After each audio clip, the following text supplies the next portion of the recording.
Okay, everyone. Good afternoon, everyone. Please welcome to our special guest lecture in Department of Political Science, Universitas Airlangga. First of all, I would like to warmly welcome to all the participants from ITS students, from UNAR students, and all participants already coming here. And special welcome to our guest speaker today, Professor Edward Aspinall from Australian National University. Prof. Aspinall, thank you so much for being here. We really appreciate your time, your willingness to share with us.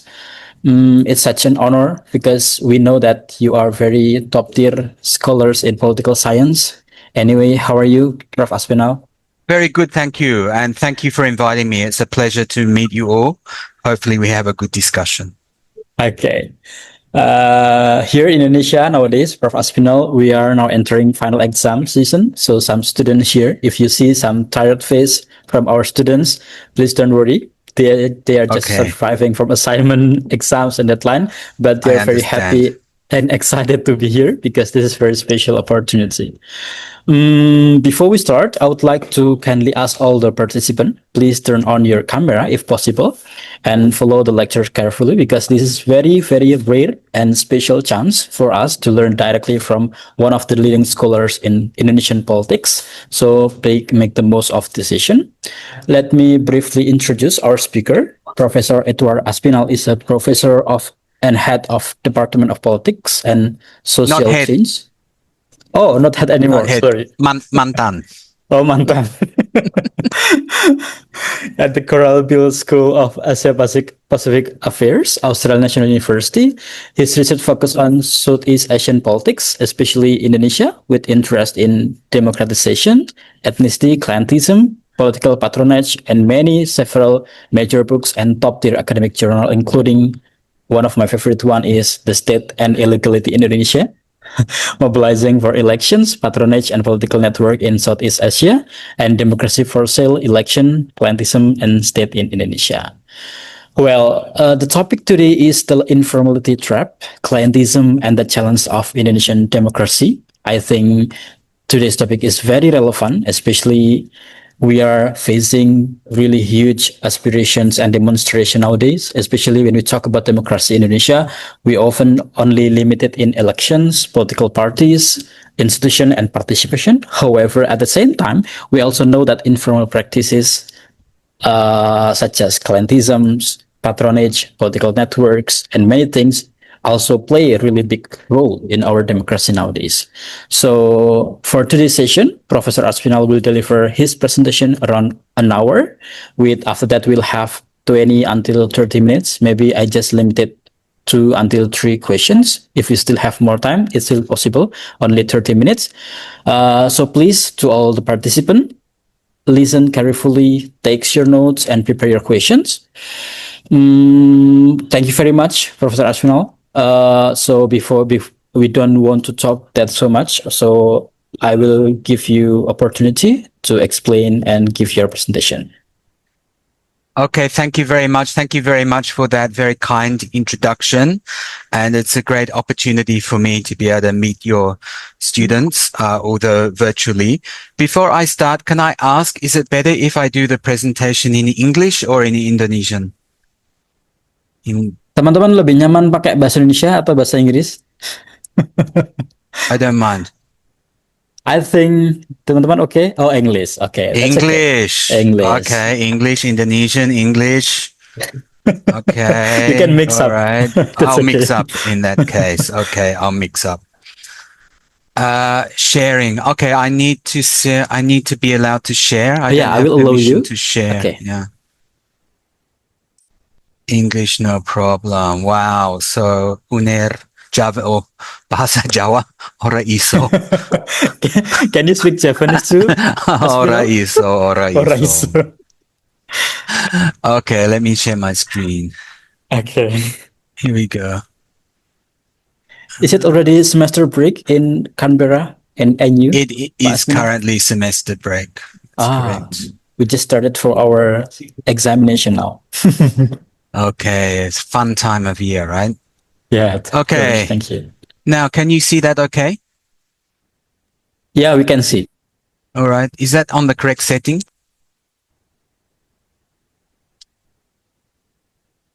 Okay. All right. Well, thank you, everybody. So I will mostly speak in English because it seems like that's what you want me to do, which is fine by me. So today I'm talking about this topic of the informality trap, clientelism, and the challenges of Indonesian democracy, actually really talking a lot about democratic backsliding.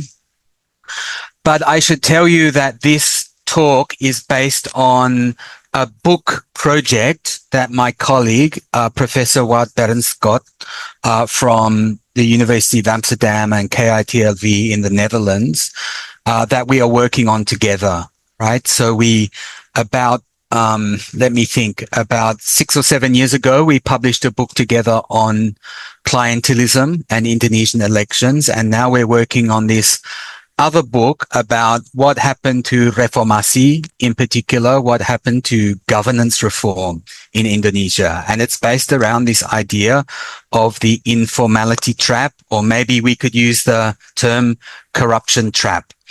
We can just maybe discuss that in the presentation. Okay, so what I'm going to do in this talk, in the presentation today, mungkin tidak sampai 1 jam saya kira. I'll briefly review the current state of Indonesian democracy and in particular democratic backsliding. I will touch on 3 explanations which are commonly advanced in the literature. So these are 3 theories that are that are actually quite prominent in the literature on democratic backsliding in Indonesia, but also globally. And I want to offer to you this alternative explanation, this idea of the informality trap, which was an idea initially proposed by my colleague Wout Berenscott, but which we are working on together. And this links democratic backsliding to issues to do with corruption, elite capture, clientelism, patronage politics, etc.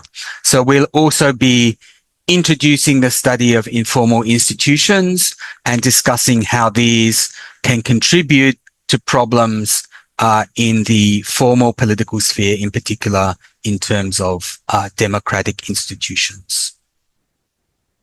Now, I hope everyone can hear me okay? Yes, we can hear Loud you and clear? Okay, good. Thank you. Oke, jadi kalau kita mulai dengan masalah ini democratic backsliding atau regresi demokrasi atau kemunduran terhadap demokrasi, I think we know that for about maybe 10 years, there's been a kind of a consensus amongst the observers of Indonesian politics that Indonesia is experiencing a decline or backsliding in the quality of Indonesian democracy. It is also widely acknowledged by civil society actors, intellectuals, even elite politicians. Now, I think if you speak to anggota DPR, misalnya, they will probably agree with you that the quality of Indonesian democracy is going backwards compared to 15 or 20 years ago. The decline is also captured, we know this, in various democracy indices. So the Economist Intelligence Unit, Freedom House, VDEM, etc. All agree that Indonesian democracy is experiencing regression.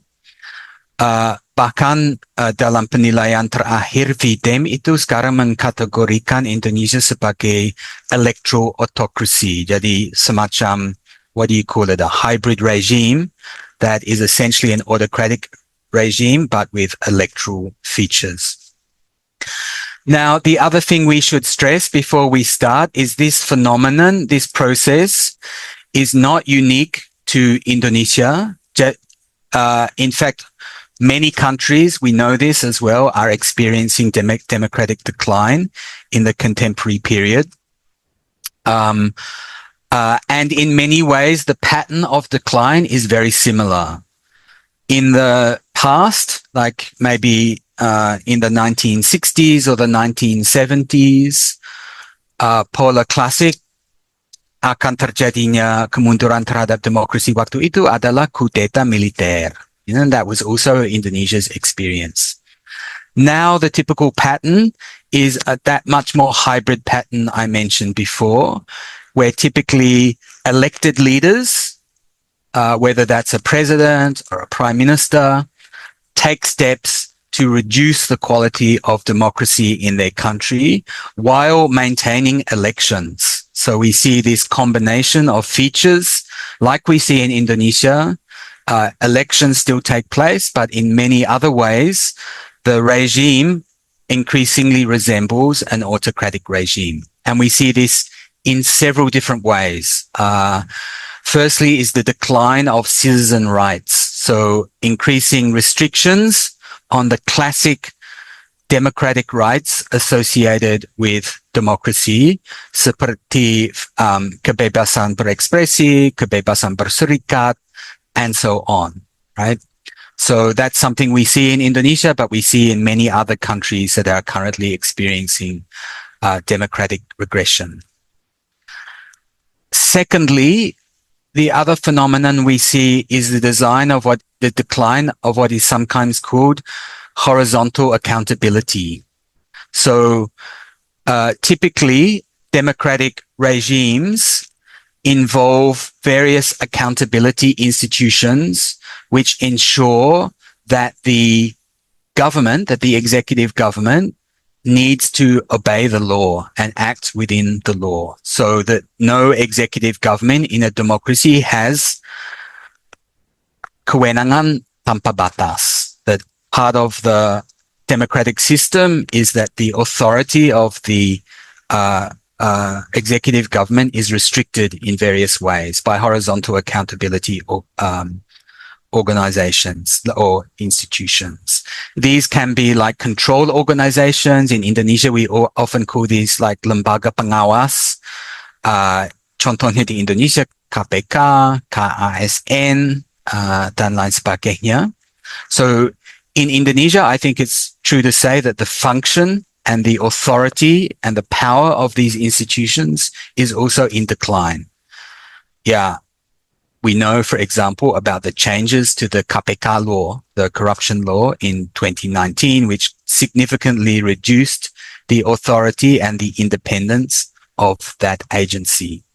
But we can also talk, for instance, about the ability of the legislative institution, the legislature, to control the executive government. That's typically also a feature of democratic decline.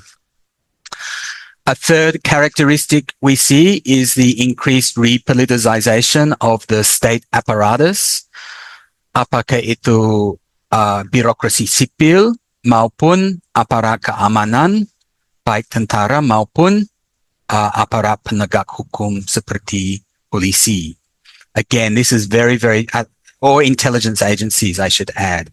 Again, when we see the typical pattern of democratic decline around the world in countries like Turkey or until recently, Hungary, we see this pattern. And again, it's a pattern we see very clearly in the contemporary political dynamics within Indonesia, where the police force, the military are re-entering the political arena in ways that were very restricted during the early Reformasi era. And fourth, and most problematic, arguably the most problematic for democratic quality, is the decline in the integrity of elections. Now, it's debatable, I think, to what extent we can still say that Indonesia has free and fair elections. Certainly, we see that the phenomena of money politics, vote buying is very widespread. I think we know that. And that, of course, is a kind of a problem from a democratic perspective, because it means that citizens are not really choosing among candidates or parties on the basis of their political outlooks, but on the exchange of resources. And we also see mobilization of the state apparatus. Now, in the 2024 elections, we saw many reports, for example, about police officers pressuring Kepala Desa to mobilize their community to support one of the candidates. There are a lot of reports in the media about this. We don't have systematic data to know how widespread this was. But for this reason, we've already had, since 2024, my colleagues here at the ANU have already written about Indonesia being on the edge of competitive authoritarianism. But as I said before, menurut lembaga VDEM, Indonesia itu sudah memasuki wilayah autocracy electoral. So I think there's a broad consensus amongst the experts on Indonesian politics that this process of decline, which began around the time of the election of President Jokowi, especially became more severe in his second term, but has been accelerating since then. And I think we also see this in many contemporary phenomena in Indonesian politics, right? One example, which I'm very familiar with, is the kemunculan gerakan mahasiswa sebagai sebuah faktor penting dalam politik kekinian. Typically, we don't, in a mature democratic political system, students are not actually a very important political force.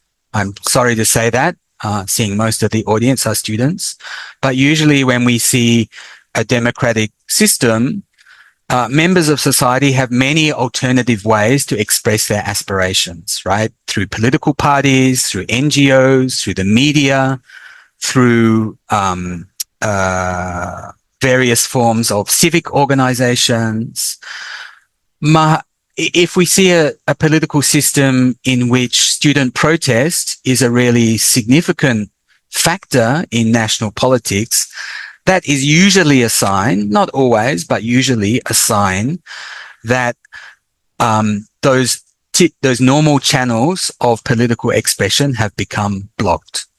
And students tend to be a mobilizing force in more authoritarian regimes because they have certain advantages, certain features that enable them to mobilize in those conditions when other groups are not able to.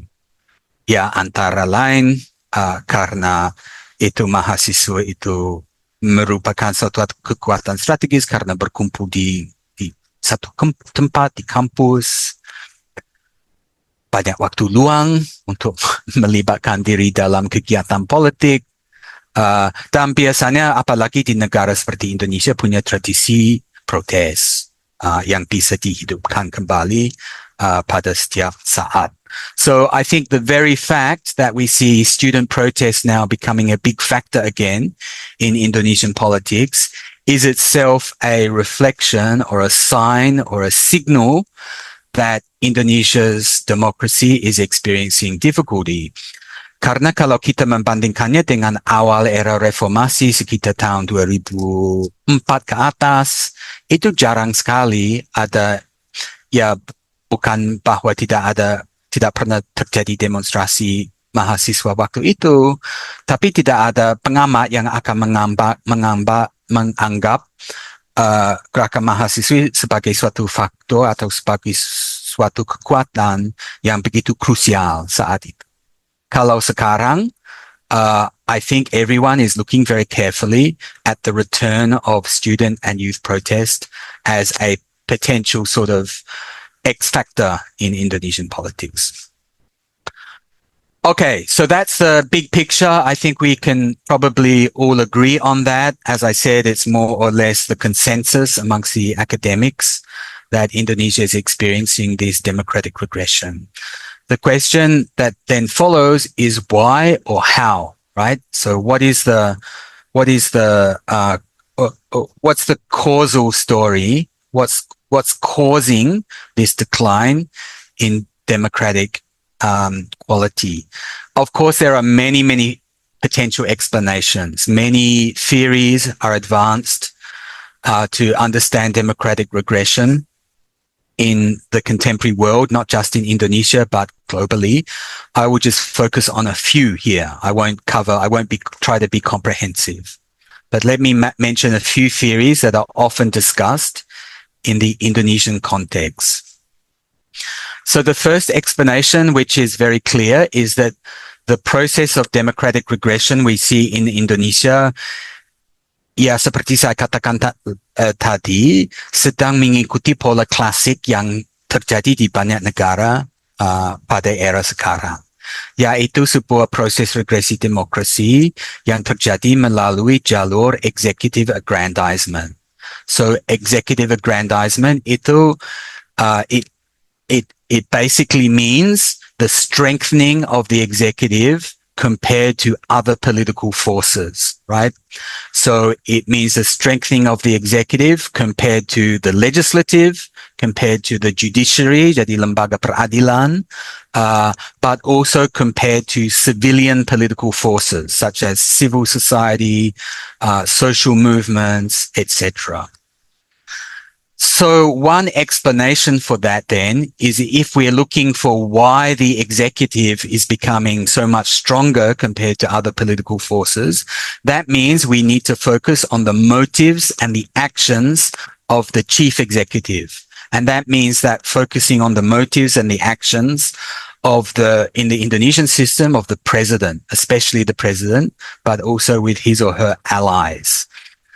So, and seeing we're talking about the period from 2014 onwards, then we're really talking about President Jokowi and now Prabowo. So there has been quite a lot of discussion of this factor in the literature. Why is it that President Jokowi, for example, who originally was this president who many people would believe was like an angin segar bagi demokrasi di Indonesia, akhirnya menjadi seorang presiden yang di bawahnya terjadi regresi terhadap demokrasi yang cukup drastis. So that means analyzing the sort of ideological or political outlook of the president. So for example, my colleague at the ANU, Ivo Button, advanced this theory about new developmentalism, that for Jokowi, what really mattered was really the economic development of the country. He didn't really care about other features, or in particular about Indonesia's democratic quality. And he saw pokoknya kalau ada lembaga yang atau ada kekuatan yang dia lihat sebagai sebuah penghambat terhadap rencananya untuk melakukan pembangunan ekonomi, itu harus dikesampingkan. So, for example, that's one potential explanation for what happened to the KPK, because we know that many elite politicians in Indonesia have complained about the KPK, that they say it was standing in the way of decision making, etc., etc., etc. So that's one possible explanation. My colleague Markus Mietzner, who's also written this new study of Jokowi and has written very extensively about President Jokowi and his attitudes, he emphasizes the majoritarian outlook of the president. Jadi bagi Jokowi, pokoknya asalkan yang dia lakukan itu didukung oleh mayoritas Indonesia, mayoritas masyarakat, pokoknya boleh, walaupun mungkin tindakan yang diambilnya itu otokratik, asal didukung oleh mayoritas masyarakat, itu sah-sah saja. But we know, of course, that often democracy does involve protecting minority rights. It does involve taking actions that are not necessarily popular. So what doesn't this... So for me, I find this explanation in some ways quite convincing. But of course, if you're focusing, and I'm sure neither of these scholars, Eve Orbiton or Markus Mietzner, would think that you just look at the president. In fact, I know they don't. But of course, just looking at the chief executive in itself is not enough. We need to understand the broader contextual and structural changes that have been occurring in Indonesia's political system, and the deeply embedded nature of many of these problems, like corruption, etc. Jadi, menurut saya regresi demokrasi itu walaupun secara sekilas itu memang terjadi secara top down, tapi juga ada akarnya yang jauh lebih mendalam dan sistematis. Okay, what about the second explanation? Well, in many countries, we see that polarisasi, is a big factor in democratic regression. There's been a lot of interesting research on this in countries like the United States, for example, where the basic argument is that in conditions in which there is sort of permusuhan antar golongan di dalam masyarakat, a populist or authoritarian leader will get support asalkan yang dia janjikan adalah walaupun mungkin saya akan membongkar atau membongkar institusi demokrasi, tapi yang lebih penting lagi, saya akan menghantam musuh Anda. Maka dia akan mendapatkan dukungan. So, for example, there's a lot of research on this in the United States, for example, where they do these survey experiments where supporters, especially of the Republican Party, but also to some extent supporters of the Democratic Party, are willing to support political leaders who are anti-democratic asalkan mereka anti sekali terhadap lawan politik mereka. Okay.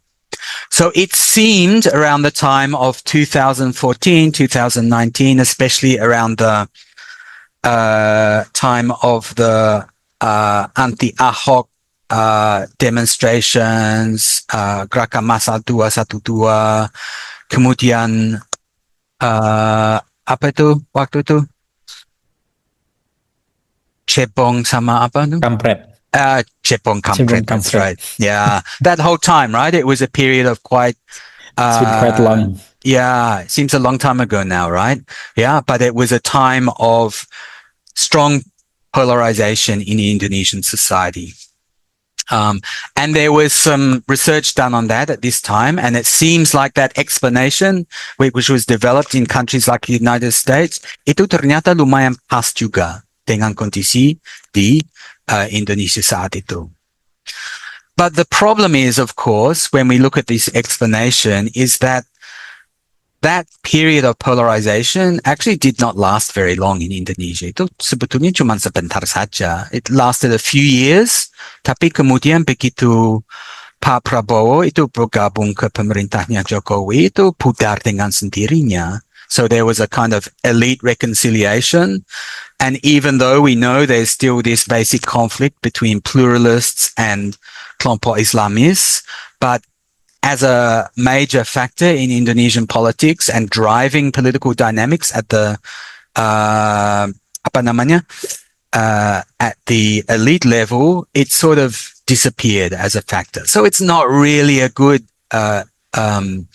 explanation. At least it's not a good explanation that is consistent with the contemporary situation in Indonesia right now in 2026. Explanation number 3 is something I'm sure you've all heard a lot about. This is very influential. We hear this term all the time. Teori oligarki yang dikembangkan oleh penulis seperti V.D. Hadis, kemudian Richard Robertson dan Jeffrey Winters dan lain-lain. Dan memang sangat populer sekali. So the core explanation or idea here is that Indonesia is ruled by an oligarchy, yaitu by wealthy actors yang sangat dominan baik secara ekonomi tapi juga sangat dominan peranannya dalam menguasai negara. Dan reformasi itu terjadi tapi tidak mengubah peta tersebut secara fundamental. They don't really use the language of elite capture. So pembajakan oleh elite. Elite capture is another way you could make this sort of explanation. They don't really use that language, but that's basically what they're talking about. That the democratic institutions in Indonesia have been captured by the elite. We know, for example, V.D. Hadis, Richard Robertson, their book on this topic. There's a new edition has just been published. They make this theory, and it's a very popular theory in Indonesia. For me, it's not really a good explanation for democratic backsliding because it's very good at explaining continuity. I'm not saying it's that their characterization of Indonesian politics and society is inaccurate. I think it's basically accurate. But it's very good at explaining continuity. It is not good at explaining change. If Indonesia was always governed by an oligarchy, why do we see a change in the political format, in the political regime? Why did Indonesian democratization occur in 98, 99? Why did Indonesia then become quite democratic for a period? And why did democratic decline start around 2014? Why not earlier? Yeah, they try to blur this by saying that, pokoknya Indonesia itu tidak pernah berubah. It's fundamentally an oligarchic system. But of course, we know that the character of the regime, the political space that was available for participation by civilians, by civil society organizations has changed a lot, actually. So there has been a lot of change in the political structure. And if our theory is all about continuity, jadi kesinambungan dalam kekuasaan oleh para oligark, it's not really a good explanation for change, at least according to me. That doesn't mean that we don't look at structural factors, we don't use analysis of the class structure, of access to resources and so on. Of course, those things are always very important, but we also need a theory that can provide an explanation of change. Okay, how are we going, everyone? Everyone's happy? You following? So good? Okay. So good, sir. Okay, I'll keep going then. Now, this brings us to the fourth theory, which is this theory or this idea that my colleague and I, Ward Berenscott, we're really trying to develop. Dan ini memang rencana akan kami kembangkan dalam bentuk sebuah buku baru yang baru beberapa draft bab sudah kami tulis, tapi beberapa masih masih dalam kembangannya, let's say it like that. Yeah, very slow, of course. It's always the problem for professors. We have too many activities, too many students, so we never have time enough to write our books, but that's another problem.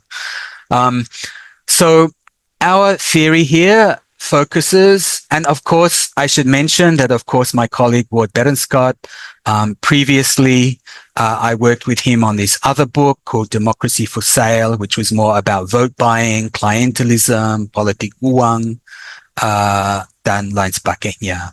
So we're developing this theory about political change out of our previous research about money politics.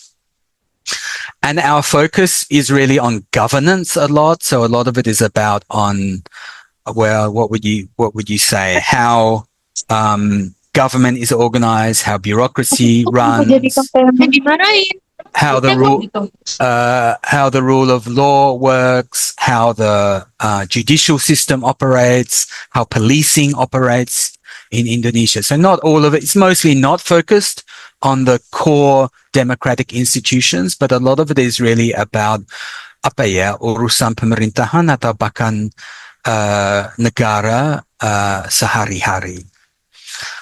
What we emphasize in our theory is really the persistence and the strengthening of phenomena such as corruption, informal networks, and informal exchange. So we still haven't decided, actually, will we call the next book, will it be the Informality Trap or will it be the Corruption Trap? Jadi nanti saya minta masukannya juga, apa yang kurang lebih menarik atau lebih seksi antara Informality Trap dengan Corruption Trap. We would say that many of the dynamics of democratic backsliding we see in Indonesia, not everything, but many of them are driven by these kind of dynamics and these kind of logic associated with corruption, informality, and clientelism. And our theory or our idea recognizes that what's important in Indonesian politics is informal politics as much as formal politics. Usually when we talk about things like democratic decline, we're very focused on the formal political structures, the structure of the executive, the laws, the parliament, the various other state agencies and so on. But for us, apa yang terjadi di belakang layar, di belakang lembaga formal atau bahkan yang merasuki sampai ke dalam dan membayangi institusi-institusi formal itu tidak kalah penting dengan institusi formal itu sendiri. And the basic idea here is that the patterns of informal politics that exist in Indonesia generate powerful collective action problems for political actors seeking to generate reform in Indonesia and to generate the way that Indonesian democracy operates. Okay, so that's where we are. That's the basic idea, and I'll explain more as we go ahead. But before we do that, I just want to make a few words about what do I mean by informal politics. And I guess the starting point here is to just recognize that usually when we study ilmu politik, we learn a lot about formal political institutions, about constitutions, sistem elektoral, bentuk parlemen atau legislatif seperti apa, about executive governments, cabinets, bureaucracies, military and security forces, etc., etc., etc., right? So if you read like a handbook on comparative politics, you will find many, many chapters on these topics about formal political institutions, right? And how the design of those institutions then has these effects on patterns of political behavior, etc., etc. It's much less common. There is, of course, many studies, but it's much less common to give. Before I go on. So what do we mean by formal institutions? So a formal institution, of course, is based on written and codified rules and laws. So you can read it, hitam di atas putih, bagaimana bentuk lembaga itu berdasarkan undang-undang atau peraturan yang jelas dan tertulis. If you violate them, at least in theory, you will be punished by the legal system. You can be arrested, you can be tried, and you can ultimately be punished. The incentive ultimately to obey is this very clear. It can be a fear of punishment. Kalau kita melanggar hukum, kita kemudian akan diadili. But there can also be cultural pressure to comply, right? So I think, for example, in my country, Australia, if somebody tried to give amplop berisi uang kepada seorang pemilih saat pemilu, orang itu akan dilihat sebagai orang yang sangat aneh, right? So there's a strong cultural norm that kind of activity is a violation of the way that people think about elections in Australia, right? Okay. What are informal institutions? So basically, we're talking about the opposite of what I just discussed with formal institutions. They're unwritten, so they're not written down black on white or embodied in laws or regulations, but instead they're based on social norms and expectations. Even so, even though the fact they're not written down, they're often very clearly structured and people know the rules, ya. Jadi institusi informal itu memang punya aturan, cuman aturannya tidak tertulis, tapi akan dipahami oleh semua orang yang ikut dalam institusi informal tersebut. Kadang-kadang agak sulit diketahui atau diidentifikasi oleh orang yang berada di luar institusi informal tersebut. Tapi orang yang sudah di dalamnya, mereka akan memahami secara budaya, secara kultural, karena berdasarkan norma itu tadi. The incentives to obey can be cultural. So, often in the studies of vote buying, for example, there's been many studies, for example, in the Philippines, kalau orang menerima amplop berisi uang saat pemilihan umum, dia akan merasakan semacam tekanan sosial untuk memilih orang yang memberikan uang itu kepadanya. But there can be also other forms of incentives. You can get material benefits from participating, and you can face informal punishments if you violate the informal rules, like coercion, social isolation. You can be socially isolated. You can be treated as a pariah, for example, if you violate certain informal norms or expectations. So what are the kind of informal norms or expectations we're talking about here? Ya jelas. For example, clientelism. Jadi clientelism itu adalah reciprocal relationships based on exchange of material benefits for political support. Jadi sebuah hubungan politik yang berdasarkan sebuah pertukaran. Anda memilih atau mendukung saya akan membantu Anda secara material, right? And that comes with a lot of expectations and norms around it. Corruption or abuse is often considered to be abuse of political office for personal gain. That's like the classic definition. Maaf. Sorry, the sentence is not complete there. We think of this as an individual action, right? It's like a penyelewengan yang dilakukan oleh seorang oknum yang keluar dari sistem formal. Tapi begitu kita melakukan penelitian yang mendalam, misalnya penelitian etnografis mengenai praktek-praktek korupsi yang terjadi, kita sering akan menemukan bahwa yang terjadi, korupsi itu biasanya terjadi secara berjamaah. Jadi pesertanya banyak orang. Dan mereka semua saling mengetahui dan saling mengerti bagaimana praktek korupsi itu dilakukan dan bahkan kalau mereka tidak ikut berpartisipasi dalam satu kantor, mereka juga bisa saja kena sanksi-sanksi sosial oleh orang lain yang ikut melakukan korupsi tersebut. Another example is respect or deference based on social status or hierarchy. For example, patriarchal norms is obviously one form of informal institution. Atau di Indonesia, di beberapa daerah kita juga sering melihat lembaga adat yang walaupun tidak terstruktur secara formal, tidak diakui secara hukum, tapi tetap memainkan peran yang sangat penting di beberapa daerah.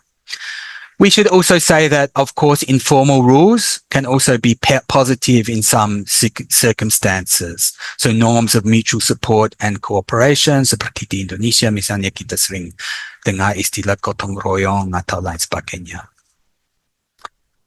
Now, so what are the important informal institutions in Indonesia? This is not everything, but just to give us some examples of ones which are important for our analysis, well, obviously, I think clientelism and corruption are quite important.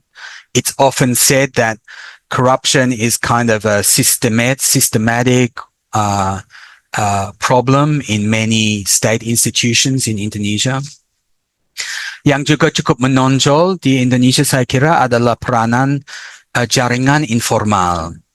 If we interview people who are active in political life, mereka sering akan mengatakan bahwa yang paling menentukan bagi masa depan politik mereka, kesuksesan yang mereka dapatkan di dalam kehidupan, dalam track record politik adalah jaringan yang mereka miliki. And these can be many forms of informal networks. Misalnya, one of the most common ones is based on student organization networks. Misalnya, kalau kita lihat DPR sekarang di Indonesia, banyak sekali anggota DPR yang berlatar belakang sebagai anggota KHMI, misalnya, Korps Alumni HMI, atau punya punya pengalaman sebagai mantan aktivis GMNI atau PMII atau lain sebagainya. Dan ternyata ketika terjadi rekrutmen terhadap beberapa lembaga seperti misalnya KPUD atau Bawaslu dan lain sebagainya, jaringan-jaringan itu sangat menentukan, bisa sangat menentukan, saya kira. But of course, that's just one example. We know many other forms of networks based on religious or traditional authority, adat di beberapa lembaga negara, jaringan berdasarkan identitas kesukuan atau tempat asal masih sangat penting dan lain sebagainya, atau ormas keagamaan dan seterusnya dan seterusnya. Yeah, so it's not that these networks are often always negative, and in fact they're very important, these informal institutions, because that they help people develop their careers, their professional careers, their economic prosperity, and so on. But the problem is that they often have a competing logic with the logic of the formal institutions of democracy. So we see that early in the reformasi era, banyak orang yang melakukan penelitian soal ini. Misalnya sering digunakan istilah shadow state di saat itu untuk mengerti bagaimana bentuk jaringan-jaringan politik dan sosial yang selalu membayangi lembaga-lembaga formal yang ada. Part 3 earlier mentioned the State and Illegality book that I co-edited about 15 years ago. So that was one attempt to try to understand these kind of informal institutions. Since that time, we know that the formal institutions have become stronger in some ways, at least some of them, but informal institutions have not disappeared. They've become, in some ways, they have become even stronger. Okay, so clientelism and money politics is just one example, right? The hope was, we know, right, that this was a theory that direct elections, jadi pemilihan secara langsung, baik itu pilpres maupun pilkada, ataupun proporsional terbuka di pemilihan legislatif, will make politicians more responsive to voters, because voters will be directly voting for the individual candidate, not for just a party symbol. Jadi teorinya pada waktu itu ini akan malah memperkuat akuntabilitas antara pemilih dengan wakil yang mereka pilih itu. But what happened was a kind of a boomerang effect, a kind of a backfire effect, right? Because especially the open list PR system, yaitu sistem demokrasi proporsional terbuka, drove a kind of personalization of election campaigns where candidates not only compete to promote their party brand, but they also compete even against other candidates from within the same party. And that provides them with an incentive to promote their personal brand, right? Jangan memilih calon lain walaupun dari partai yang sama dan dengan demikian menawarkan program atau platform yang sama, tapi memilih saya karena memang supaya dipilih itu suara perorangan yang paling menentukan. So that is what gave us this gave Indonesian politicians the incentive untuk melakukan politik uang dalam bentuk serangan fajar, pembagian amplop dan lain sebagainya secara yang lumayan tergila-gila saat ini saya kira. That was the beginning of that process, actually. That formal institutional change provided a political incentive for politicians to act in ways that kalau dilihat secara kasat mata memang bertentangan dengan logika sistem yang dibayangkan oleh orang yang merancang sistem tersebut. And now we know the problem is that vote buying has become a kind of entrenched social norm, right? That kalau kita sekarang melakukan wawancara dengan politisi, dengan calon, katakanlah, legislatif maupun eksekutif, mereka selalu akan mengeluh dan menyalahkan pemilih bahwa seandainya mereka bebas untuk memilih, mereka tidak akan melakukan politik uang, tidak akan melakukan serangan fajar, tapi begitu mereka menghadap ke pemilih, mereka selalu dihadapi dengan tuntutan atau permintaan atas itu. Sehingga mereka sekarang sangat yakin kalau mereka tidak melakukan vote buying, tidak melakukan pembelian suara, mereka tidak mungkin menang. So you can see that that has become a sort of an entrenched social norm. At least that's what the politicians will say to us. And because the voters expect it, then the other politicians will also expect that their lawan politik mereka juga akan melakukan hal yang sama. Jadi semua orang berekspektasi bahwa politik uang itu akan terjadi. Jadi siapa yang punya insentif untuk keluar dari sistem tersebut? Tidak ada. Kan? Semua ikut, baik pemilih maupun politisi itu sendiri. So why do reforms of formal institutions then sometimes produce disappointing results? So we know that if we kilas balik sebentar dan melihat tuntutan-tuntutan gerakan reformasi tahun 98 tahun 99, we know that the reforms of the formal political institutions which were advocated by the students and by the other people in the gerakan reformasi saat itu sangat berhasil sekali. Constitutional amendments, duifungsi dihapus, kemudian terhadap perubahan terhadap sistem elektoral, terjadinya pemilihan umum yang kurang lebih jujur dan adil, dan so many formal political changes were very, very successful. But we must remember too bahwa salah satu tuntutan yang paling krusial dan paling sentral dari gerakan reformasi adalah juga penghapusan terhadap korupsi, kolusi, nepotisme. But we know, of course, that that demand has been much less successful in being achieved. So why is that? Okay, so this is the basic argument that we try to develop, right? That the problem is that Indonesia has experienced what we call this informality trap, or again, the other potential term we might use is a corruption trap, right? So I don't know what you would say, like perangkat informalitas or like jebakan, or I don't know exactly what term we would use, right? So here we emphasize the persistence and even the strengthening of corruption and informal networks, informal politics. And we recognize that those informal politics are at least as important as formal politics. Dan ini yang menjadi kuncinya, bahwa patterns of informal politics generate powerful collective action problems for political actors seeking reform, right? So what do we mean by a collective action problem?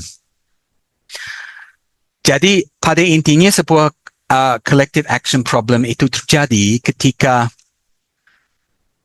kita sebagai individual menyadari bahwa situasi yang kita hadapi itu tidak ideal. Dan seandainya kita bisa mengubahnya, kita akan memilih untuk mengubahnya.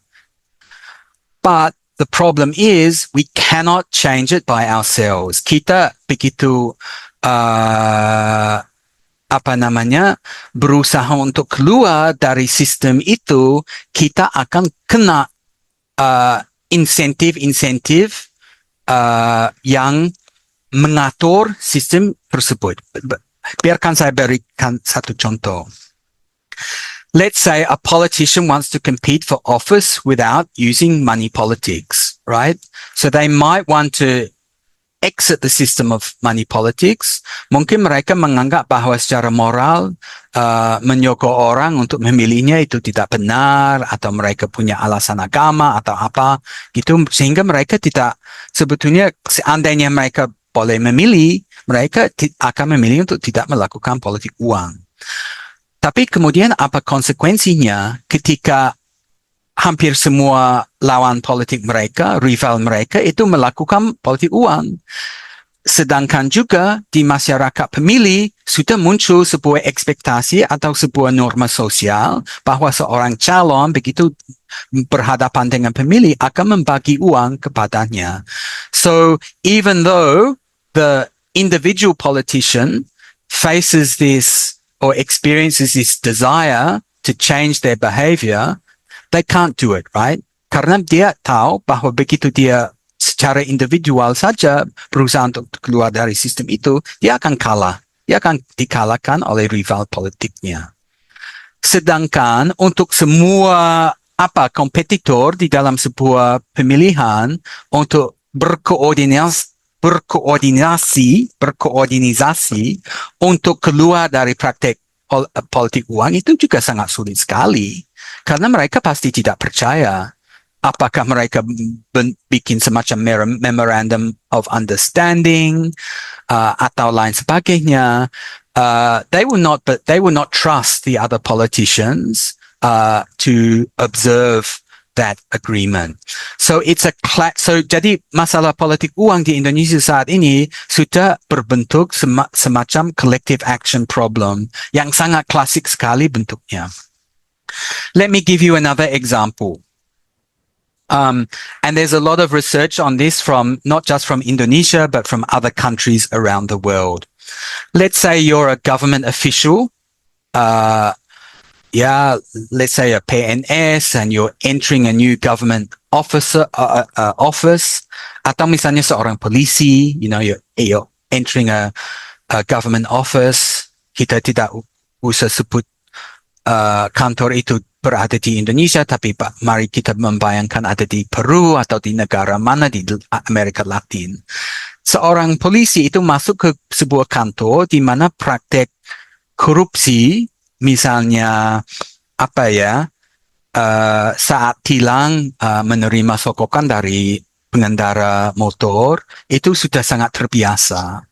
Bayangkan saja kalau orang itu mengambil sikap untuk tidak ikut berpartisipasi dalam praktek tersebut yang sudah menjadi sebuah norma di antara rekan-rekan sekantor dengan dia. You can just imagine what will happen to that person. He or she will be considered firstly sebagai orang yang sangat aneh. Mungkin sebagai orang yang sangat sok suci atau sombong atau tidak mau menyesuaikan diri dengan budaya atau norma-norma yang sudah sangat terbiasa dalam kantor tersebut. So it will be very uncomfortable for that person, right? And moreover, their career might suffer, right? They could be, kemudian mereka akan diasingkan ke sebuah desa yang sangat pelosok atau ditempatkan di posisi yang sangat tidak menguntungkan bagi dia, misalnya jauh dari keluarga atau apa gitu. So in other words, we see again a similar kind of collective action problem. Maybe every officer in that police station dalam hati kecilnya dia juga ingin menghentikan praktik korupsi tersebut. Tapi begitu mereka berbuka suara untuk melakukan hal itu, mereka juga akan mengalami pengucilan secara sosial, akan kena norma-norma tertentu atau malah dapat tindakan yang merugikan perkembangan karier mereka secara individual. So, in other words, it's a collective action problem, right? The individual might want to stop the behavior, but if they do, they will experience some kind of loss, some kind of kerugian. How are we going part 3? Am I taking too long? Ini sudah berapa lama nih? No. You are doing It's okay? alright. It's okay. Lanjut Masih ya? bisa lanjut Pak Aspinall. Okay.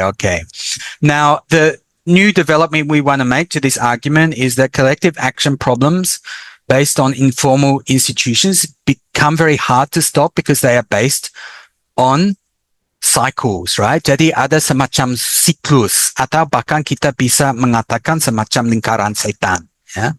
And almost every one of these problems that we examine in Indonesian reform is based on a kind of vicious cycle. So let's consider the lingkaran setan yang terkait dengan politik uang itu tadi. Jadi seperti saya katakan tadi, itu hampir semua aktor politik itu mengakui bahwa politik uang itu sesuatu yang tidak sehat bagi dinamika politik Indonesia. And almost every politician you speak to will say the same thing. Voters will often say the same thing, but people participate. So why is that, right?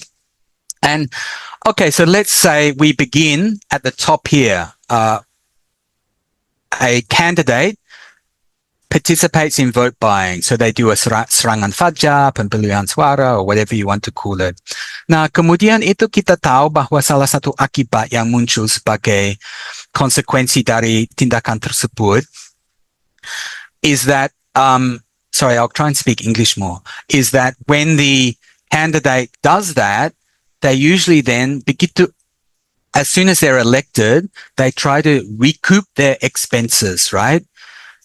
kalau di Indonesia itu sering digunakan istilah balik modal. Ya, begitu mereka dipilih, mereka berusaha untuk balik modal. Mereka melihat itu biaya yang mereka keluarkan untuk di masa kampanye sebagai sebuah investasi yang kemudian itu bisa berbunga kurang lebih begitu ketika mereka menjabat. How do they recoup their modal, their investment? How do they balik modal? Well, it's we know this very obvious, by participating in various forms of corruption. We know there are so many different forms, permainan di anggaran or markups, main proyek, so many different, it depends whether you're in the legislature or the executive, can be different, but we know that that's the problem.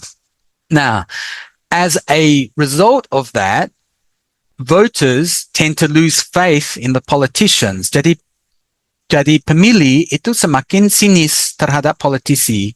They will see politicians as, people who are just in it for themselves. They're just in there to profit. They'll think that many politicians are corrupt anyway. So why should we have any real hope about politicians being able to change our lives? And as a consequence, when they come to the next election, they will develop the attitude, well, I may as well take the money from the politicians, right? Dan banyak sekali pemilih akan mengatakan demikian. Ya, kita hanya melihat itu yang namanya anggota dewan itu 5 tahun sekali. Jadi daripada kita memilih orang yang tidak jelas, lebih baik kita milih yang memberikan kita sesuatu dalam bentuk uang. Paling tidak kita mendapatkan sesuatu. Like more or less like that is the logic. But then, what's the consequence for that? Well, then, of course, the politicians will say what I mentioned before. They will say, well, we have to do vote buying because the voters demand it. It's the expectation of the voters, actually, the citizens, who make us conduct vote buying. And then we see the cycle begins again. So it's a kind of persis bentuknya a vicious cycle, lingkaran setan, which generates this collective action problem. And as a result, from election to election in Indonesia, we know that vote buying and clientelism becomes increasingly extreme. It has these other sorts of consequences. High cost elections closes the door on non-wealthy candidates. So candidates who don't have a background as pengusaha atau anggota dinasti, itu semakin sedikit yang bisa dipilih. And the logic of corruption kemudian masuk dan menjalar ke institusi-institusi lembaga lainnya karena terjadi pembajakan terhadap lembaga-lembaga demi kepentingan para politisi yang memang harus melakukan politik balik modal itu tadi. So we see this elite capture of horizontal accountability institutions, right? So, and we see this then starts to interact with other parts of the political system. So let's talk about the bureaucracy, right? And let's think about the bureaucracy in some province, like in some kabupaten, or provinsi or kota, right? Well, we know that one way that politicians can win elections in Indonesia, especially if you're outside of the big cities, if you're in rural areas, is by relying on the bureaucracy, right? Partly is the bureaucrats can mobilize, right? They can mobilize voters themselves, apalagi kalau misalnya guru atau kepala sekolah ataupun camat dan lain sebagainya. But also the bureaucrats can be very important for a politician in order to balik modal tadi. You know, if you are engaging in corruption, main di anggaran, atau melakukan politik markup, atau lain sebagainya, itu seorang bupati misalnya itu pasti akan bekerja sama dengan para birokrat yang di bawahnya. So what's the consequence, right? So the consequence of that logic is that politicians either appoint loyalists to the key positions like the kepala dinas or the sekretaris daerah atau lain sebagainya, atau terjadi fenomena jual beli jabatan, right? So even if they can't, so they appoint the loyalists in order to control, misalnya dinas pekerjaan umum, kalau posisi kepala dinas itu dipegang oleh seorang loyalis, kemudian itu dengan sangat smooth, kemudian terjadi aliran dana kepada sang kepala daerah itu tadi. Or they sell the office in order to collect the money for their next election. What's the consequence of that? Well, if you have the appointment of loyalists or apalagi jual beli jabatan, well, of course, the consequence is there's going to be corruption or poor quality governance in that dinas, right? Because maybe the kepala dinas, he's beli posisi itu kepada si bupati, maka dia juga harus mengumpulkan uang kembali, dia juga harus balik modal. Bagaimana dia akan melakukan balik modal? Ya, dengan melakukan korupsi. Dengan demikian, voters lose faith in the political system, right? Because they see that there's corruption going on, that there's scandals in the government, and we can come right back to the system again. Because voters lose faith in the political system, they demand benefits from the politicians, and the circle begins again. So we come right back to the same circle. And we could make very similar diagrams, right, of similar processes in many sectors of the Indonesian state. Misalnya dalam judiciary, the sistem peradilan, atau di tubuh polisi dan kejaksaan, but also in many sectors of Indonesian policy or public sector management, like health, the health sector, natural resource management, and so on. So many similar patterns, right? So we know, for example, in the law enforcement or government ministries, seringkali pola promosi, mutasi atau pengangkatan di posisi strategis itu sangat diwarnai oleh informal networks and informal payments, right? And that generates its own kind of dynamic, a similar kind of cycle, right? I don't have time to explain that, but I think, for example, we learn a lot about this in the police, for example, you know, the sort of problems there are, or the patterns of promotion, which involves a lot of demonstrating loyalty to one's superiors, informal exchanges of funding in order to get appointments to strategic positions, that then generates incentives to carry out corruption in the prosecution of official duties. Or, for example, in relations between private economic actors like business and the state.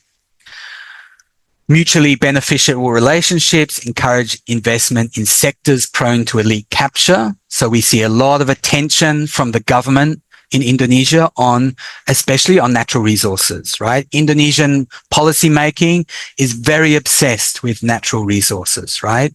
But not much attention in the sectors which can actually really generate greater levels of social welfare, like industrialization, right? So there's been this process even of deindustrialization that has happened in the post reformasi period.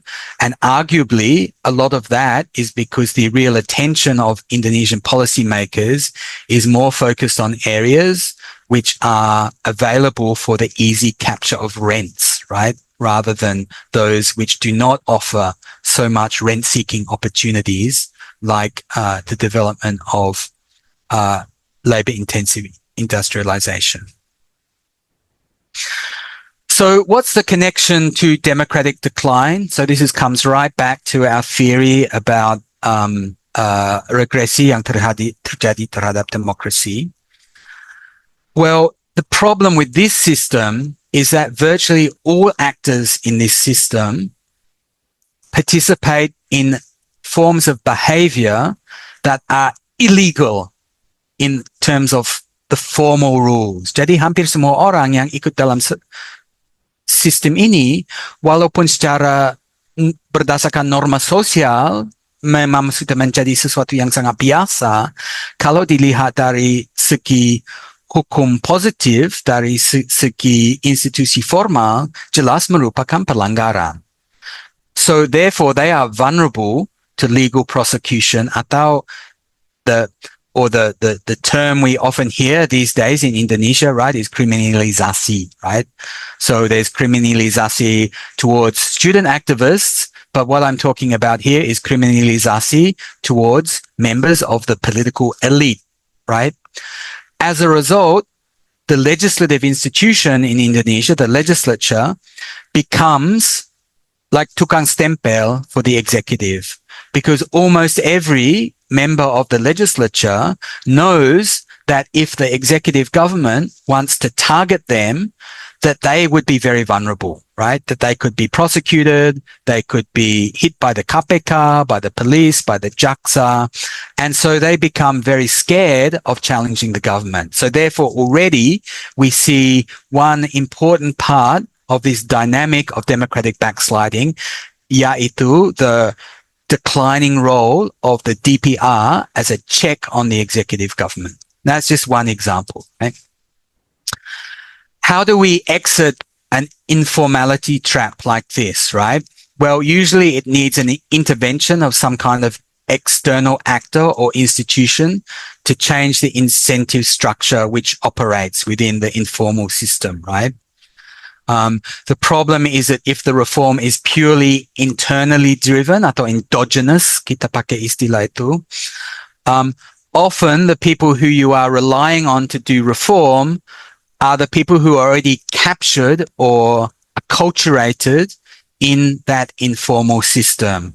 Jadi mustahil kita percaya bahwa orang yang sudah muncul dari sebuah sistem informal itu sendiri akan melakukan perubahan total terhadap sistem tersebut, karena mereka juga merupakan produk dari sistem itu. So what we saw in Indonesia actually was many attempts to break this vicious cycle, right? So just to give you one example, right, the 2014 law on the civil service tried to break this system connecting politicians and the bureaucracy by introducing a new institution, the Civil Service Commission, KASN, which was meant to intervene in the process of appointments, especially appointments in the regions, jadi posisi-posisi strategis di daerah, so that they would take place on a basis that was truly meritocratic. Right? So this was an attempt to intervene with outside of that vicious circle to break the cycle, right? Untuk memutus siklus tersebut. And there are many other examples like this in Indonesia. You know, many lembaga pengawas, for example, which were supposed to control, monitor, limit the practice of informal exchange or corruption from the outside. The KPK is a classic example, I think. But what did we see, which happened eventually here? That precisely because of what this institution was doing, because it was disrupting the relationship between elected kepala daerah and their bureaucrats and stopping them from appointing their preferred candidates to key bureaucratic posts, there was a kind of a backlash. And the KASN, in the end, was abolished, right? So we see here a link between the informality trap, these vicious cycles, and the process of democratic backsliding in Indonesia. Here, this is just, ini satu contoh kecil sebetulnya, salah satu upaya untuk mengadakan semacam unsur supervisi atau pengawasan atau akuntabilitas dalam sistem politik Indonesia yang kemudian dihapus atau dihancurkan because of resistance amongst actors within the political system. So the problem with this kind of system then is that those kind of attempts to conduct reform, the KASN was one example, but there are many others, you know, so many komisi, right, in Indonesia, right? Kompolnas, Komisi Yudisial, Ombudsman, KPU, so many different commissions, right? One problem is that they can be captured from within, right? You know, so for example, we hear a lot of stories about how in appointment of members of KPUD, for example, there's often intervention from political parties or from kepala daerah. Ada titipan orang ini, titipan orang yang punya latar belakang kelompok Cipayung ini atau itu, supaya kemudian mereka akan menjaga suara, istilahnya, saat pemilihan umum. Or if the lembaga pengawas or that intervention is really too strong and it's damaging the logic of the system, then it can be destroyed, right?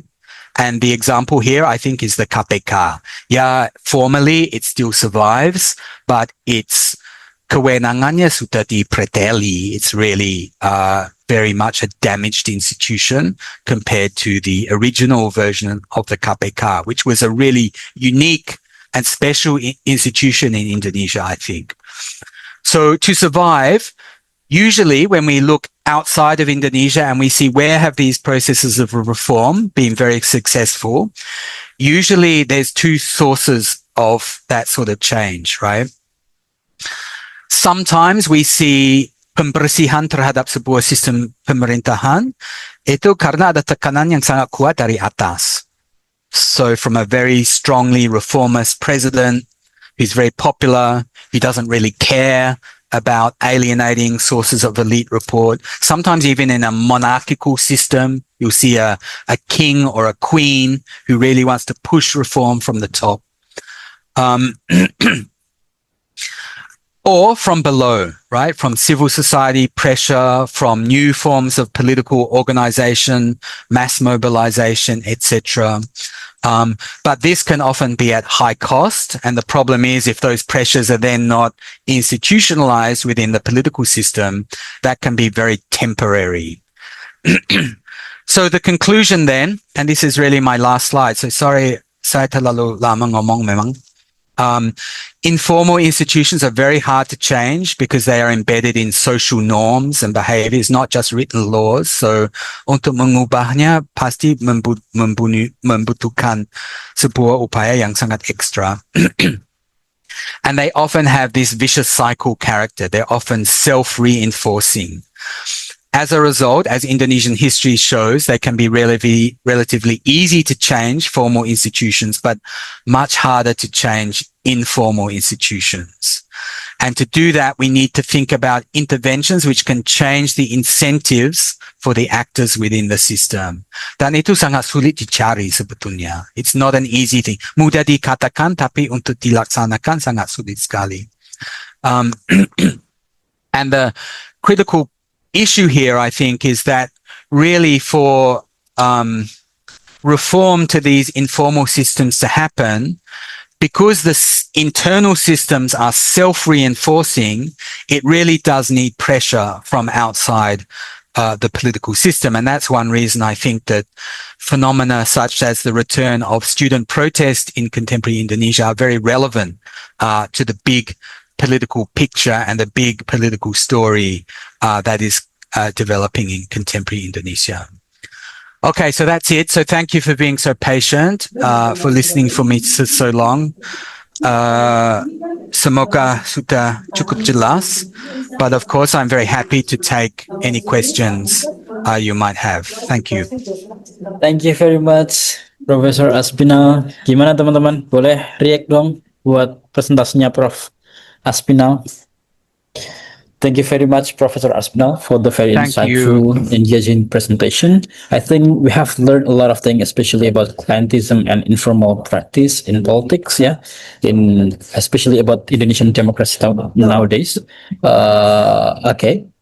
So all of the students, please, we have 30 minutes for Q&A, and Professor Aspinall, you can take a break for a moment. I would like to invite some students maybe. If you have any question, please raise your hand or you can write your question in chat box. When I invite you, please introduce yourself first so we can have like an interaction discussion with Professor Edward Aspinall.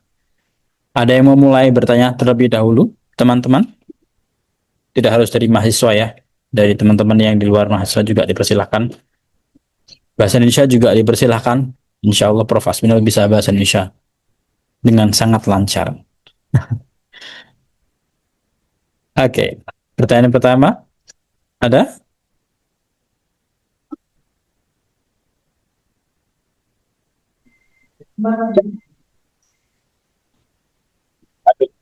Oke, Ahmad Ihsan Maulana, boleh silahkan. Please introduce yourself first.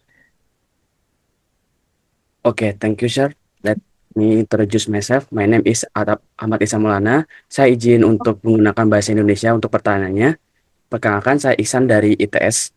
Nah, pertanyaan saya tadi Profesor Edward mengatakan bahwasanya ya di masa saat ini masih terjadi kayak misalkan serangan pajar seperti itu. Nah, bagaimana cara kita untuk apa ya meminimalisir hal tersebut? Karena memang dari kita kan tidak punya kewenangan untuk menghentikan hal tersebut ya. Jadi memang dari sisi yang melakukan tersebut kayak pemerintahan itu kan kayak sering terjadi gitu ya ketika pemilu atau bahkan saat pemilihan apapun itu. Nah, bagaimana kita sebagai warga Indonesia atau citizen itu untuk setidaknya mengatasi hal tersebut. Thank you. Okay, good question. Thank you, Ahmad Ihsan. So the question is simple. Prof. Aspinall talk about we as a citizens, what we can do at least to minimize the vote buying as the common phenomena in our political system. Langsung dijawab ya. Boleh satu dulu, Prof. Okay. Setelah ini ada lagi satu lagi. Okay. Sure. Okay, thank you. It's a good question. Jadi saya kira itu memang sesuatu yang masalahnya sekarang karena fenomena vote buying itu sudah menjadi sangat sudah menjadi sangat normatif sehingga sudah menjadi sebuah kebiasaan. Itu memang akan sangat sulit untuk diatasi. Apalagi sebagai warga negara biasa. Tapi mungkin saya bisa menawarkan beberapa hal. Pertama, mungkin untuk mengubah sistem itu, serangan fajar itu paling tidak di pemilihan legislatif itu perlu juga dipertimbangkan perubahan dalam sistem yang dianut. Sistem proporsional terbuka itu memang rawan sekali dan sudah seharusnya bisa diprediksi dari awal bahwa akan terjadi vote buying dengan skala yang sangat besar sebelum sistem itu diadopsi karena hal yang sama terjadi di semua negara yang menganut sistem tersebut. So that's one thing. There are options untuk perubahan secara lembaga. Nah, kalau untuk dari segi atau dari perspektif warga negara secara perorangan ya memang agak sulit. Tapi salah satu hal yang selalu cukup surprising atau ya sebetulnya tidak mengherankan lagi karena saya juga sangat terbiasa dengan hal ini bahwa vote buying itu sebetulnya kalau begitu terjadi pemilihan itu terjadi secara sangat terbuka. Kalau kita di tingkat masyarakat semua orang mengetahui apa yang sedang terjadi. Untuk berdeteksi juga tidak sulit. Namun hal tersebut itu jarang sekali terekspos keluar. Sehingga saya kira mungkin ataupun ya bukan hanya warga negara biasa tapi institusi Bawaslu dan lain sebagainya. Saya selalu heran kok vote buying itu terjadi begitu terbuka tapi diungkapkan secara di media sosial atau di media formal itu jarang sekali terlihat. Jadi ada sesuatu yang sedikit aneh bagi saya yang terjadi di situ.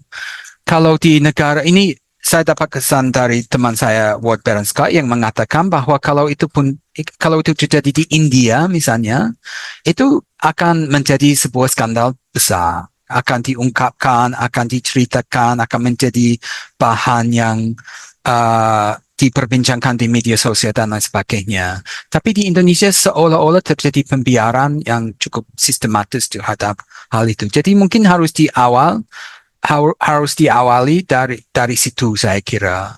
Bukan hanya melakukan himbauan moral yang sering terjadi, jangan ikut serangan fajar, ambil uangnya tapi memilih sesuai hati nurani atau lain sebagainya, tapi melakukan pembongkaran terhadap praktik-praktik yang terjadi. Itu mungkin usulan yang sangat kecil sekali, tapi bagi saya itu sesuatu yang cukup menonjol di Indonesia. Ada semacam ketidaksinkronan antara suatu praktik yang sangat terbiasa tapi hampir tidak pernah muncul ke permukaan. Ya, demikian. Thank you, Mas Ahmad Iksan. Thank you for the answer, Dr. Aspinall. Oke, ada pertanyaan lagi di kolom chat. Terima kasih atas penjelasannya, Prof. Tadi kami sempat disebutkan bahwa oligarki bisa ditempatkan sebagai penyebab democratic backsliding. Namun, kurang bisa menjelaskan kenapa Indonesia sempat mengalami kenaikan demokrasi jika oligarki itu menguasai pemerintahan. Di sisi lain, di kelas saya, teori agensi kuasa dan politik Indonesia, terdapat dosen yang menjelaskan bahwa Indonesia tidak pernah membangun kembali demokrasinya karena keberadaan oligarki di masa Soeharto yang juga tidak turun saat Soeharto turun. Karena keberadaan oligarki di masa Soeharto yang juga tidak turun. Bentar, ini kayak perlu dijelaskan. Hal ini cukup masuk akal bagi saya karena rumor bahwa terdapat oligarki di belakang Joko Widodo, bahkan sejak Joko Widodo menjadi wali kota. Jika begitu, apa sebenarnya backsliding ini tidak pernah terjadi karena keberadaan oligarki yang tidak pernah hilang, menyebabkan masifnya politik uang, serta ditambahkan fakta bahwa kurangnya pendidikan politik oleh warga Indonesia. Atau terms backsliding ini tetap valid karena terdapat data yang menunjukkan bahwa demokrasi Indonesia sempat mengalami. Oke, terima kasih ya. Jadi saya kira di sini jawaban kita akan sangat tergantung pada definisi apa yang kita pakai untuk memaknai istilah demokrasi itu sendiri.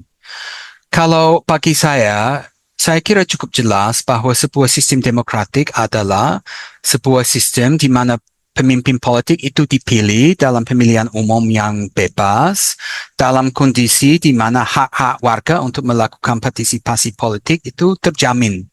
Nah, jadi itu sistem demokrasi, sistem politik formal. Kalau sistem politik formal memenuhi kriteria tersebut, maka kita bisa menganggap bahwa sistem tersebut adalah sistem yang demokratik. Walaupun misalnya di belakang itu semua terjadi juga hal-hal yang mungkin kalau dilihat dari perspektif keadilan sosial misalnya sangat jauh dari ideal. Misalnya terjadi ketimpangan ekonomi yang memberikan kekuasaan informal kepada beberapa aktor yang sangat luar biasa. Jadi bagi saya kalau kita anggap kriteria itu tadi atau definisi tadi itu valid, itu cukup jelas bahwa setelah terjadinya reformasi, Indonesia itu sedang mengalami proses demokratisasi yang sangat luar biasa. Saya tidak akan mengatakan bahwa Indonesia pernah menjadi demokrasi yang sangat ideal, karena sangat jelas bahwa dalam beberapa hal kebebasan masyarakat belum terjamin. Tapi kenyataannya bahwa misalnya pemilihan umum itu terjadi secara cukup terbuka di awal era pasca reformasi, bahkan fenomena politik uang tidak begitu menonjol saat itu, dan terjadi misalnya kebebasan berekspresi yang cukup luar biasa sehingga mahasiswa-mahasiswa yang melakukan gerakan protes tidak lagi ditangkapi secara massal dan lain sebagainya. Itu terjadi di era tersebut. Jadi bagi saya, walaupun kekuatan oligark masih tetap eksis, masih tetap berpengaruh dalam kehidupan atau dinamika politik saat itu tidak juga berarti bahwa sistem politik yang terjadi pada saat itu tidak menuju sistem yang jauh lebih demokratis. Saya kira analisa yang mengatakan bahwa tidak ada perbedaan antara sistem politik sekarang dengan sistem politik yang terjadi sekitar tahun 2005 atau tahun 2010, bahwa tidak ada perbedaan itu keliru, saya kira. Nah, dengan demikian itu bukan berarti bahwa sistem politik yang ada di Indonesia saat itu sangat ideal, jelas tidak.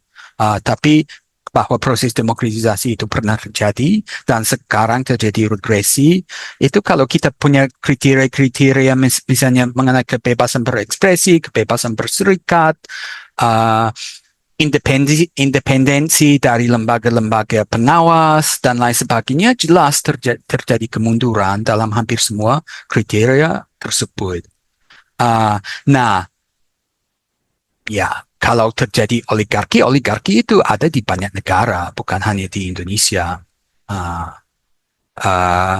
Dan saya tidak juga mau mengatakan bahwa faktor oligarki itu tidak penting. Saya sangat penting sekali. Tapi kita tidak boleh dengan mengambil kesimpulan bahwa Indonesia ada oligarki, bahwa tidak pernah terjadi demokratisasi di Indonesia. Kan begitu saya kira kesimpulannya. Clear? Okay. Clear. Clear Thank answer? you, Prof. Okay. Aspinall. Yeah. Oke, ada yang mau tanya langsung mungkin selain yang di kolom chat? Oke, saya pilih ya karena waktunya tidak terlalu banyak, kita punya waktu. Azikria Adirajasa mau tanya langsung atau saya bacakan aja? Oke, dari Azikra Adirajasa, sebelumnya terima kasih banyak penjelasannya Prof. Saya di sini melihat bahwa saat ini sektor legislatif diisi oleh Partai Gerindra, which is ya partai dari Gerindra yang sangat hierarkis mendukung Prabowo. Ya, Prof. Aspinall tahu ya bahwa di situ ada beberapa tokoh-tokoh yang menjadi orangnya dari Partai Gerindra. Menurut Prof, mereka adalah bawahan selaku ketumnya Gerindra. Menurut Prof. Edward, fenomena ini sebetulnya menjelaskan fenomena apa, Prof? Apakah ini bagian dari klientelism itu sendiri? Jadi saya kira terima kasih atas pertanyaannya. Saya kira bagus juga pertanyaannya. Jadi saya kira itu memang merupakan bagian dari proses executive aggrandizement yang terjadi saat ini. Bahwa salah satu fenomena yang terjadi di bawah pemerintah Pak Prabowo sekarang, ya sebetulnya merupakan perkembangan juga dari apa yang terjadi di bawah Jokowi, adalah sentralisasi kekuasaan di hampir semua arena. Salah satunya misalnya kewenangan pemerintah daerah semakin kecil, kewenangan pemerintah desa semakin terbatasi. Itu pun terjadi juga di dalam lembaga legislatif, di mana ya kita tahu bahwa pemerintah saat ini dibentuk berdasarkan sebuah koalisi, tapi sebetulnya yang menjadi faktor sangat menentukan dalam koalisi tersebut saat ini adalah partai penguasa saat itu, yaitu Gerindra. And it's true, I think, that many observers have noted that really in the legislative, it's really Dasko who controls everything, right? He steers everything. Now, how is that? When I've gimana mau menjawab? Ya, ketika kita melakukan penelitian mengenai hal itu, jawabannya rata-rata dari anggota legislatif itu sendiri ada dua. Yang satu, orang takut, right? So people are afraid, right? So there's a kind of spread of a culture of fear, even within the legislative body, and partly they're afraid, for example, that if they speak out against the government, that they will be, dipindahkan dari komisi yang mereka suka ke komisi yang tidak begitu menjanjikan, misalnya. But behind that, I think they are also afraid of the phenomena I talked about, criminalisasi, right? So they are afraid that if they develop a reputation as a very vocal critic of the government, that then could have consequences in terms of a criminal prosecution, right, or investigation. Jadi mereka tidak aman, right? But on the other hand, people also say that the Wakil Ketua right now, he's not only keras, but he's also royal, right? So again, there's a process of co-optation that happens in a material way. Now, I don't know the details of that, but that's what people say. So I think it's very much, it's a good question. Siapa Adzikra, right? Adzikra. Ya, Prof, boleh tambah satu lagi, Prof? silakan. Oke, Pak Agi, silahkan Pak Agi pertanyaannya. Thank you for the opportunity, Mas Tri. Prof Aspinall, nice to meet you, Prof. Nice to meet you, Mas Agi. Yes, I'm actually from Public Administration Department, and my areas is in digital governance. Oh, interesting. Yeah. So I'm a little bit curious because there has been rapid transformation, digital transformation in our government system. But what happened is actually otherwise, because corruption index has been stagnant.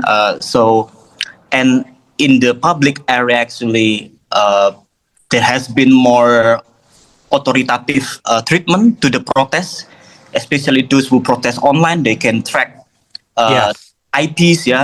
It's all completely different with the theory that said that the digital governance is actually can prevent corruption, can be more democratic, but it's happening is otherwise. So the young people is actually quite worried if they speak out, and then that's why our students actually have this second anonymous account to protest. So that's why. So what happens actually? Does it also happen in Australia in regards to digital democracy? That's my question, Prof. I hope it's quite clear enough. Thank you for the question. Yeah, it's a good question. So, I mean, there are two things, right? There's digital governance, which means the digitalization of government processes, which in theory should be producing at least more clean government, right? Reducing corruption, right? Now, and people say that some of those initiatives have had a positive effect, right? Like, the tests for recruitment for PNS, right? It's online, it's instant, that reduces the amount of bribery or corruption at the moment of recruitment. So that seems to be one positive example. The other one, but the problem, I think, is that many of these systems, if you have a very compact, kind of close, informal system operating, I think almost any form of electronic or digital system masih bisa diakali atau disiasati, I think, right? We've seen this very much in like procurement, right, for construction projects and so on. Formally, yes, it's online, it's transparent, but you can still have manipulation behind the scenes, right? So that's one part of the question. The second part of the question is about digital protest, online, digital repression, etc. Well, you asked about Australia. So, of course, in Australia, if you criticize the government online, nobody cares, right? Who cares? Nobody cares. There's no, there's no pasal. What is the one they use now a lot? The ITE law. Penghinaan towards the government, etc. So in Australia, we don't have that kind of law. So you can criticize the government. I mean, there are still laws about, for example, if you promote violence online, itu masih bisa kena di Australia. But if you're just generally criticizing the government, I think nobody cares. So I think it's true that this is one of the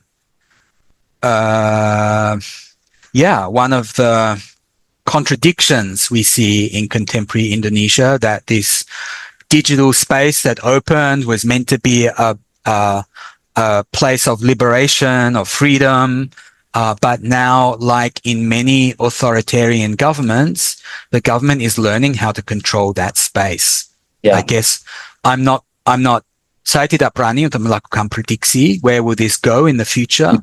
But right now we see this contestation between ordinary people online and with the government. Right now it seems the government is winning, but maybe that won't last forever. Yeah. Okay, thank you, Prof. Thank you for the question. Okay, thank you so much, Pagi, and all the participants who already give you questions. I think there are still more questions, but I think that's enough for us. Or do you want to one more question, Prof. Aspinall? I'm happy to go for another 15 minutes. Okay. Sure. Yeah. Okay. Why not? If the students have questions, but Prof, maybe can I ask questions, Prof? Okay. In Indonesia, actually, the citizens are actually quite find it hard to track about their government or parliament performances, even though that Right. they have, like for example, suddenly there is a new law about police, that came up out of and system, and of course, for the ministries, sometimes they have been. Sudden policy, and just public just surprised with that. For example, like the increase of the oil, because there is no track on it. So Yeah. what do you think about it? Yeah, so that's a problem of the electoral system and the fact that elections are based on this problem of patronage, right? And vote buying. So if you talk to anggota legislative, right, about their interactions with voters, they don't talk about policy or party platforms or national policy, national issues.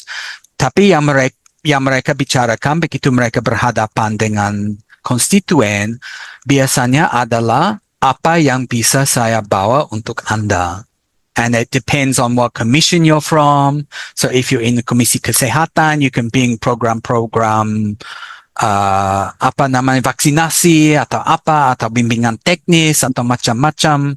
Kemudian kalau Anda di Komisi Pertanian, kemudian Anda bisa bawa program hand traktor atau bantuan untuk kelompok tani dan lain sebagainya. So that is the problem of the current Indonesian political system, that the basic pola interaksi antara pemilih dengan orang yang mereka milih is not based on political ideas or programs or platforms, but it's based on clientelistic relations, right? So I think that is a big problem for Indonesia, bahwa kompetisi platform, pembicaraan mengenai platform politik atau policy itu hampir nggak ada, hampir tidak terjadi saat pemilihan umum, especially legislative elections, right?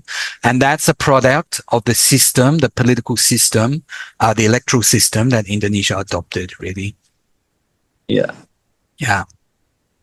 Can I say the transparency has been performative, just for formality? Right. Yeah, you could say that, I think. Yeah. Yeah. Okay. Okay, next question, Prof. Aspinall. You mentioned that student protests are a crucial aspect in democracy system. In the context of Indonesia democratic backsliding, this is a question from Putriaya.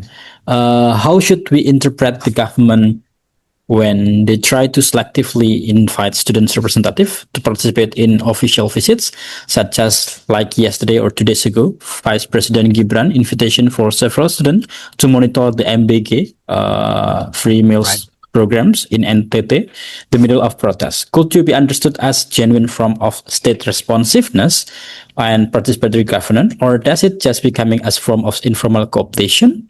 How this affect long-term capacity, student movement, and civil society to act as independent checks and balances of power? Thank you. Good question. So in my early career, when I did my S3, saya sudah sangat tua sebetulnya. So I did my penelitian S3 itu sebagian besar mengenai gerakan mahasiswa era 90-an.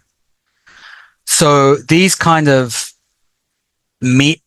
offers from the government to invite the students to participate in dialogue, itu persis model Orde Baru actually, right? So even in 98, there was a big, ketika gerakan mahasiswa itu memang sangat masif sekali di tahun 98, ada upaya oleh pemimpin komandan atas di ABRI, waktu itu istilahnya masih pakai istilah ABRI, untuk mengundang para pemimpin mahasiswa untuk melakukan dialog. Dan itu menjadi kontroversi yang sangat besar dalam gerakan mahasiswa sendiri. Apakah antara yang mau ikut dialog dengan perwakilan pemerintah, termasuk perwakilan ABRI, atau kemudian sebagian yang menolak. And of course, I think whether we see it as a genuine attempt of dialogue or is an attempt of, I think it's obviously an attempt to co-opt the movement, an attempt to divert it from street protest to forms of activity like direct dialogue with the government, participation in government activities that are less dangerous for the government. I think that's very clear. So it just is another it's another sign, I think, that in many ways the contemporary dynamics we see in Indonesian politics, bagi saya sebagai orang yang pernah mengamati politik Orde Baru, ini sekarang semakin mirip dalam berbagai aspek. Nah, ini salah satu contoh yang sangat klasik sekali. Saya juga sangat mengalami hal yang sama ketika ada tuduhan-tuduhan terhadap aktivis mahasiswa bahwa gerakan mereka ditunggangi atau disusupi oleh kepentingan elit tertentu. Itu juga klasik sekali model politik Orde Baru waktu itu, bahwa selalu saja dituduhkan kepada aktivis mahasiswa bahwa pada waktu itu bahwa di belakangnya selalu ada dalangnya, tuh. Seolah-olah mereka tidak independen melakukan protes, tapi ada yang menyetir dari belakang. Jadi ya, itu satu pertanda bahwa sistem politik Indonesia semakin mirip dengan pola otokrasi masa lalu. Okay, thank you very much for all the answers and clear explanation, Prof. Edward Aspinall. Really exciting and insightful for us. So, Prof, would you mind? We want to take a pictures together before we finish our session.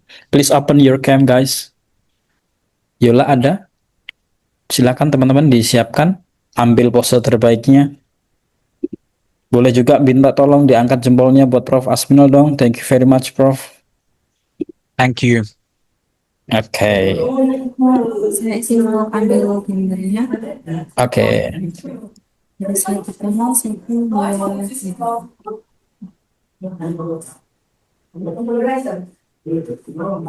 slide kedua. Okay, silakan slide kedua. 1, 2, slide ketiga. 1, 2, 3. Slide keempat. 1, 2, 3. Slide kelima. 1, 2, slide ke-6.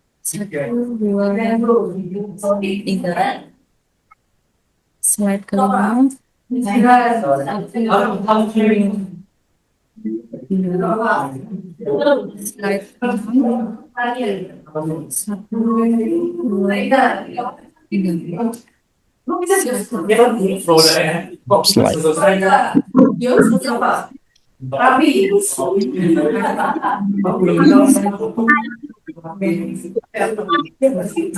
3.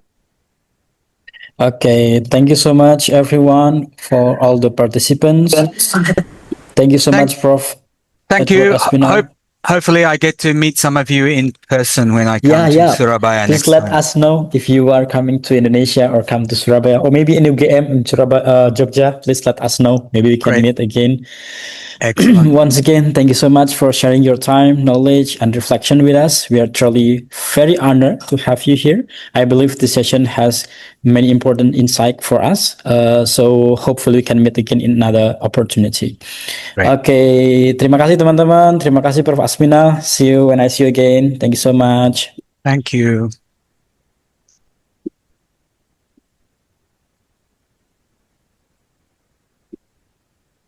Teman-teman yang mau isi absensinya dipersilahkan ya. Bukan absensi, tapi untuk dapat sertifikat ya.